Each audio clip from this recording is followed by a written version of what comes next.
All right, so I was posted up down on Hollywood and Chelsea in Memphis, Tennessee. For some reason, I'd always resort back to that one spot right there. That's where I met a real good friend of mine, Bertram L. Jackson from Holly Jolly, Mississippi. That man helped me more than anything, and he's gonna be my credit more or less. Like, he's the one that's gonna vouch for me on everything that I done and me being there. And you know what I mean, this all been to glorify God. It's all like there's all a bigger plan to all this. But when I was down there, it's like I come from they'd say, "White boy, what are you doing here?" I said, "How else could a white boy out the cornfields of Indiana get accepted in the rap game?" They said, "Say no mo, white boy, say no mo. You gonna make it." And I said, "What, you trying to hear some bars or what?" And I was rapping up my Regulate song, Warren G, Regulate.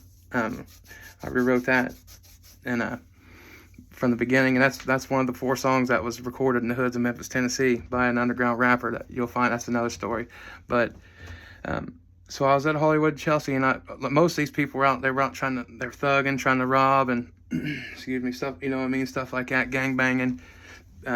But there was this one boy I'd watch every morning. This kid was 18 years old, homeless, and he didn't have nobody, no family, no anything, and he would walk out to the corner of Hollywood and Chelsea, and there's this old boy that washes cars out there, and there's like a side lane or something like right there, and this old boy, and he would work for this guy, and so every day he'd come out here, and this dude didn't have nobody, and I'd watch him, so, you know, because I was watching everybody, you know, and they was all getting to know me a lot of stuff too, because I was all over rapping to the whole hood, and I had my pit bull with me, and the kids would flock to me everywhere I went. I was rapping to everybody, and plus my lyrics are good. It ain't, you know what I mean, it's kid friendly, everything I'm doing at this point. It wasn't always, but that's what it's all been about, you know. But anyway, I'd watch this kid come out every day, and this kid, he wasn't trying to steal, he wasn't trying to do what everybody else was doing, he was trying to earn it, you know. And he would go back, and he lived upstate in a abandoned, boarded up house or whatever. I guess he was able to get in there and lock the door, and he finally opened up to me, started talking to me a little bit. But he was out there waiting one day, and this old boy come out from one of the restaurants, whatever, and they seen me. They said, "Hammer, yo, Hammer." They said, "You hungry?" I mean, it was love everywhere I went, man.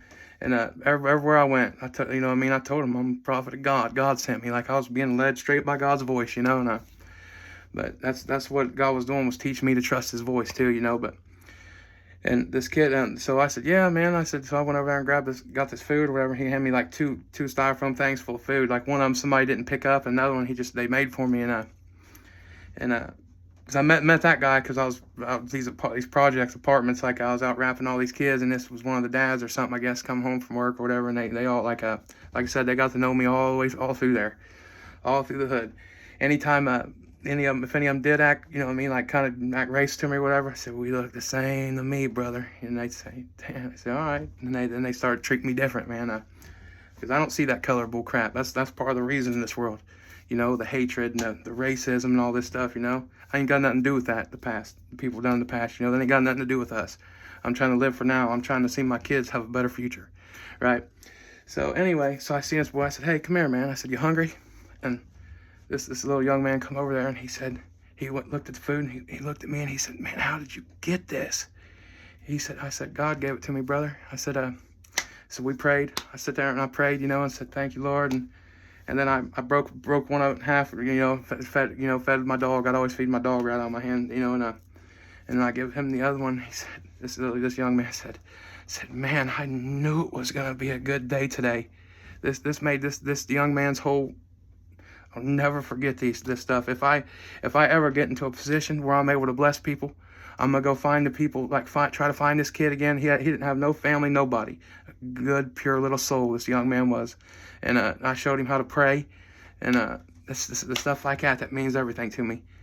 Yeah, he got like this little dude act like he'd never had a good meal like this in his life. He could not believe it. He just knew it was gonna be a good day, he said. And that's all I wanted to share of that. There's many stories. Like I said, it's all going off my memory right now, so I'll get stuttering and bouncing around and stuff. And when I'm able to get on like a platform or something where I can do this more professionally, and I got a little bit of help, which I'm seeking, you know, as you guys are aware of my story and everything I'm reaching for, but it's all going to come together. There's good and there's bad. But God bless you. I hope you enjoy it, man. I wish I could relive it. I wish you guys could feel the way I felt like when I help these people, or and it's just that simple. Just praying, teaching them to pray. But like I said, if I ever see that like I'm able to bless anybody, I'm going back to try to find this kid, and I'm gonna try to give him a better life, better future, give him a chance at a good life.